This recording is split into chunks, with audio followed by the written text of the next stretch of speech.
Mga residente sa Barangay Leon Garcia nakabati kuno og diskriminasyon human dunay nagpositibo sa ilang lugar. Atong sayron ang detalye sa live report ni Argil Relator. Argil.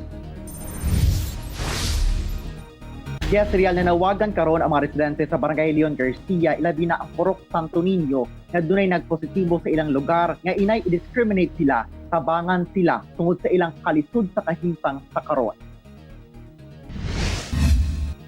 First jud sir, kanang kuan kining sani kanang lain ba kanang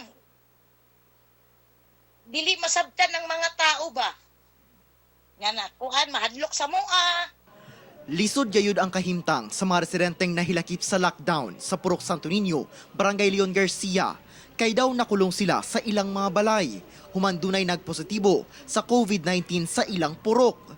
Gawa sa gibating kahadlok ug kabalaka ug limitado ang ilang mga lihok. Dungagan pa sa pagdiscriminate kanila sa uban. Kasagaran nako mga silingan nga nagguol ba. Dahil nasa good sila pamilya, nasa mga bata, unsaon na lang ilang pang-adlaw-adlaw nga kaon.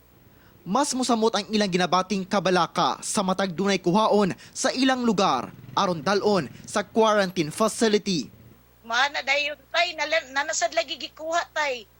Mana tay nanasay kuan ana gipangkuha nga pamilya.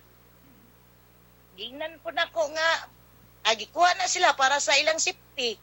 Bisan mga residenteng wala nagpuyo sa purok nga gi-lockdown tungod kay sakop sila sa Barangay Leon Garcia.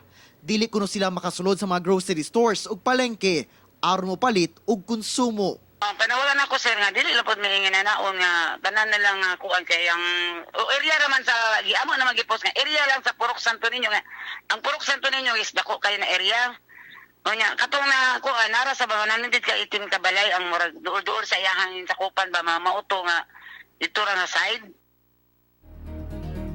Real gipaabot sa mga opisyal sa barangay ang ilahang pasalamat ngadto sa mga nidunol ug tabang ilabi na sa may Purok Santo Niño kay lagi 14 ka adlaw pa ang lockdown sa maong purok.